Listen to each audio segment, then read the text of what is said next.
Hi everyone, my name's Jordan and welcome back to my channel.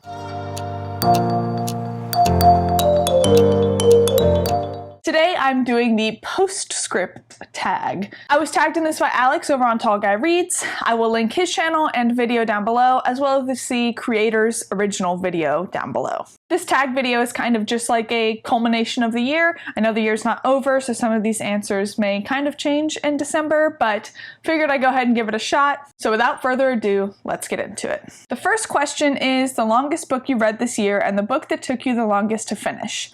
I don't really have a quick way of knowing what took me the longest to finish because I'm not going to go through Goodreads and look at every single book I read and how long it took. I just don't have the time for that. So I'm going to skip that one. But I do know the longest book I read this year, and that is The Shadow Rising by Robert Jordan. This is the fourth book in the Wheel of Time series that I have recently DNF'd. I will link my video above for my Shadow Rising dedicated review, and I'll also link the video above of why I'm DNFing the Wheel of Time. I'm just not enjoying it. So go watch that video for more detailed thoughts on why I'm DNFing the Wheel of Time. Overall, the series is just not for me, but that book is over 1,000 pages, and I believe it is the only book I read this year over 1,000 pages. I read a bunch that were 900 pages, but I think this is the only one that was over 1,000. The next question is a book you read this year that was outside your comfort zone. For me, I read Finley Donovan is Killing It by Elle Cosimano over with Kushi over on Kushi Kishore. I will link her channel down below. We read this together a few months ago, and neither of us really loved it.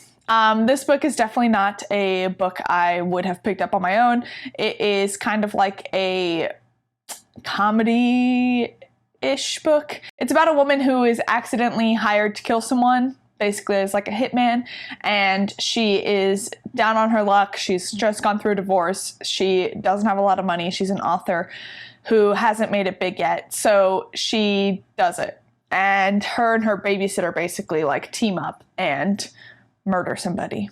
And that's the book. There's more, of course, but it was fine. It's just not it's not a genre I like, so I just was kind of like, okay, I've read it. I don't know. It was outside my comfort zone, and it showed me that I have a comfort zone for a reason. I'm a creature of habit, and I will stick to it. Next question is, how many books did you reread? I actually only reread one book this year, which is surprising because I typically love rereading books. But I reread The Song of Achilles, which actually I just got this very pretty special edition from Barnes & Noble. It doesn't have a dust jacket, which I think all hardcovers should be dust jacketless. I think this just makes the most sense. It's got the sprayed edges, so pretty. I didn't own a copy of Song of Achilles, so this is my new copy. Anyway, I read this year for the first time. I reread this year. I read it for the first time last year, I believe, or maybe the year before. Loved it, so I reread it this year and loved it again. Bawled my eyes out. This book it has everything in it that is a gut punch to me personally and what I like in books. It's a retelling of the story of Achilles as told from Patroclus's point of view. And it's mostly a romance, but you also get the Battle of Troy and things like that. It is just phenomenal. I love it so much. And I thought I wouldn't cry as hard this time, and I did. So the next question is your favorite reread of the year. So we're going to say Song of Achilles because it's the only reread I had of the year. So next question is a book you read for the first time that you look forward to rereading. I have a few. This was too hard to nail down. So first I have Light from Uncommon Stars by Rika Aoki. This is a kind of sci-fi story. It's definitely sci-fi. It's just like sci-fi light. It's not very hard sci-fi. About a woman who makes a deal with the devil to gain notoriety with her violin skills. And she has to train 7 students in violin and then basically sacrifice their soul. And she's on her 7th pupil. And she chooses this woman who is like not classically trained. She's kind of taught herself. She is living with some roommates. It's just such a beautiful story of acceptance and just identity in things. the sci-fi elements that come in besides the deal with the devil. There's also like an alien and her children that run a donut shop. The whole thing is just like so wholesome and touching, and I really like this story, and I can definitely see myself rereading it multiple times down the line. Another series I'm excited to reread is the Live Ship Trader trilogy by Robin Hobb. This is the second series in the Realm of the Elderlings. I read all 3 this year and absolutely loved it. It is a phenomenal series. Just Robin Hobb in general is just a master, and I'm excited to reread the whole Realm of the Elderlings.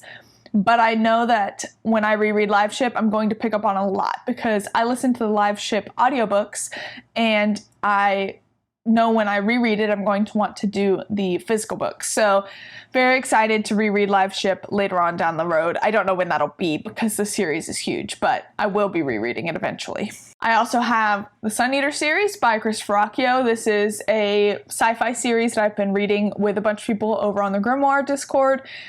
This series is just, it's a new favorite. It's phenomenal. I'm completely caught up, and I read the Ashes of Man arc. Ashes of Man is the fifth book, and it comes out in December. So read the series, read all of it before it comes out, and pre-order that one because the series is very good. So I'm very excited to reread that in the future because I think that the character growth you get of Hadrian from book 1 to book 5 is just like, it's so expansive because it covers so much time, and I'm excited to reread it and kind of see again where Hadrian started. I am also excited to reread The Locked Tomb. I've already reread The Locked Tomb, but I will be rereading it all the time because you pick up on so much every time you reread it. So excited to reread that. Won't go super far into The Locked Tomb. I will link my video above of why you should read it, and I stand by it. Everyone should read it. Lastly, I just recently read Babel by R.F. Kuang, and it is my new obsession. I loved it so much. I thought it was so good. I read it in 2 days while I had COVID,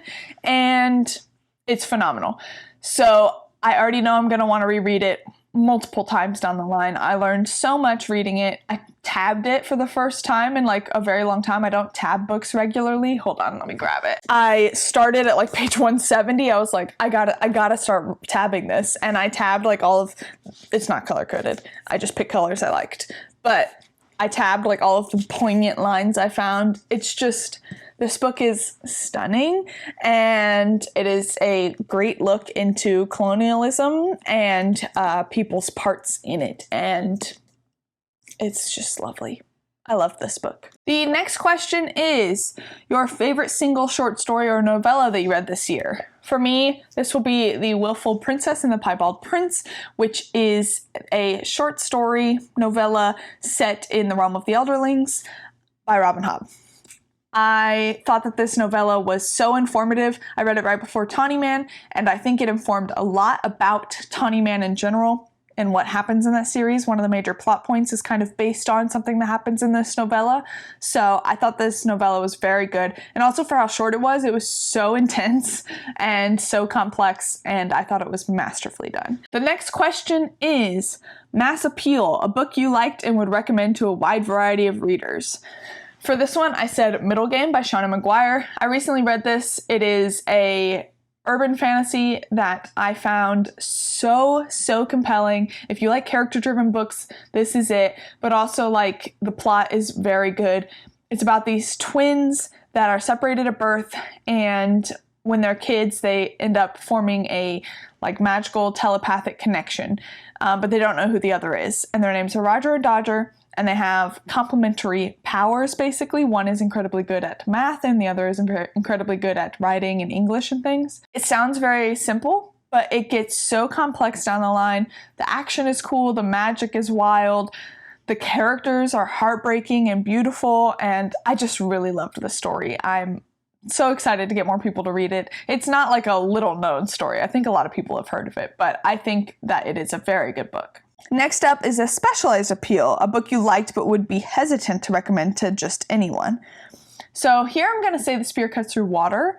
This, I will link my dedicated review above. I really liked this book, but I think that some people would have a hard time with the storytelling specifically. There are 2 different timelines being told basically at the same time that are kind of seamlessly interwoven, and I don't think a lot of people would like it because it can be confusing at times. While I absolutely loved this book, I can definitely see why some people wouldn't like it. But if you want to know more, go check out that review. Number 9, reflect on your year as a bookish content creator. Goals met, good bad memories, favorite videos you made, etc. So I just started my booktube in March, I believe. Yeah, I believe it was March. And I'd been wanting to do a booktube for a very long time, but I was just nervous about like the time commitment and also just kind of putting myself out there. But I'm very glad I did. I've met some incredible bookish friends that I talk to every day, and I've done so many buddy reads, and I've learned more about a bunch of books I probably would have never read had I not been part of the bookish community. And it's just such a lovely environment to be in, and I'm very, very happy with my decision to join. I'm also very proud of myself. This was hard for me. It was something that I would have never seen myself doing 2 or 3 years ago. So I'm proud of myself for also just doing it and for putting myself out there. And actually, this past Thursday, Thanksgiving, was the first time I have not posted a video on schedule. I've posted 2 videos a week since I started in March, except for Thanksgiving. So that's just dedication. I'm proud of myself. I'm proud of myself. Some of my favorite videos to do are honestly like I love doing my wrap-ups. I love talking about the books I've read in a month and what I loved about them. I also like doing dedicated reviews, even though historically they aren't as successful on BookTube. They still feel you feel very validated doing them. Makes you feel smart. So those are some of my favorite videos to do. I just like talking about books, honestly, and I love getting people to read the books you love, and I love reading books that people love. So I'm just very happy to join. I am very, very grateful to everyone that subscribes and watches and interacts with me. I love talking books, and I appreciate all of you very much. And then 10 is just to tag some bookish content creators. I'm going to tag Venus over on Venus Escapes to Read. Her channel is phenomenal. She was one of my first BookTube friends that I made when I joined BookTube, and her content is always very fun and relaxing, and she reads a lot of great books, and she reads a broad range of genres, broader than I do, so check her out. I'm also going to tag James McCullough. His channel is also great. He reads a lot of the same books I do. He recently just read The Liza Lacamora, which is one of my favorite books of all time, so go check out his channel down below. He's great. He has also read Sun Eater. We read a lot of the same books, and he plays D&D. And that is the end of this tag video. Thank you guys for watching. Please like, comment, and subscribe. Let me know down below some of your longest books you've read this year, some of your favorite books you've read this year, any recommendations you have for me, I would love. If you really like my content, please hit the notification bell to be notified every time I post new videos. As always, your support means the world to me, and until next time, thank you guys.